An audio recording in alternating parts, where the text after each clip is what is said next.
घोसी उपचुनाव में मिली हार के बाद बीजेपी की टेंशन बढ़ना लाजमी है, क्योंकि ये हार आने वाले लोकसभा चुनाव के मद्देनजर काफी चुभने वाली है। और इसी के मद्देनजर अब बीजेपी ने हार पर मंथन शुरू कर दिया है। परिणाम आने के बाद बिना समय गंवाए 2 दिन बाद ही बीजेपी ने समीक्षा बैठक बुलाई, जिसमें हार के कारणों का पता लगाकर उनको दुरुस्त करने की रणनीति बनाई जाएगी। बीजेपी का पिछड़ा वर्ग मोर्चा अब इस हार की समीक्षा करने में जुटा है। सोमवार को बीजेपी कार्यालय में पिछड़ा वर्ग मोर्चा की बैठक बुलाई गई।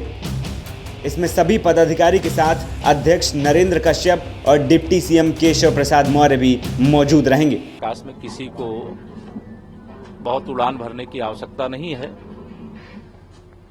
यह निश्चित तौर से घोसी की विधानसभा सीट को भारतीय जनता पार्टी के नाते हम लोग नहीं जीत पाए हैं, लेकिन 2024 के लोकसभा चुनाव में 80 की 80 सीटें जीत करके जो अहंकार के आकाश में अभी उड़ रहे हैं, उनको उत्तर प्रदेश की जनता ही जमीन पर लाने का काम करेगी। हार हुई है, उसकी पार्टी समीक्षा कर रही है।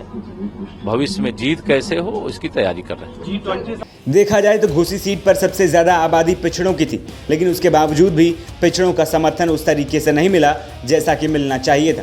इसको लेकर अब पिछड़ा मोर्चा हर पैमाने पर इसकी समीक्षा कर रहा है। साथ ही 2024 में होने वाले लोकसभा चुनाव को लेकर नए सिरे से रणनीति भी तैयार की जा रही है। घोसी उपचुनाव सीट पर हुए चुनाव में सफलता हासिल करने के लिए बीजेपी ने जातीय समीकरण साधे थे, और यही कारण था कि हर जाति के मंत्री को इसकी कमान दी गई थी।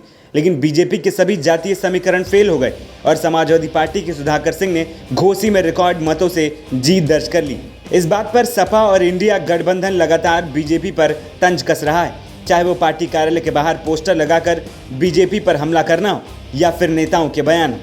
लेकिन विपक्षी नेताओं की बयानबाजी पर बीजेपी भी खुलकर पलटवार कर रही है।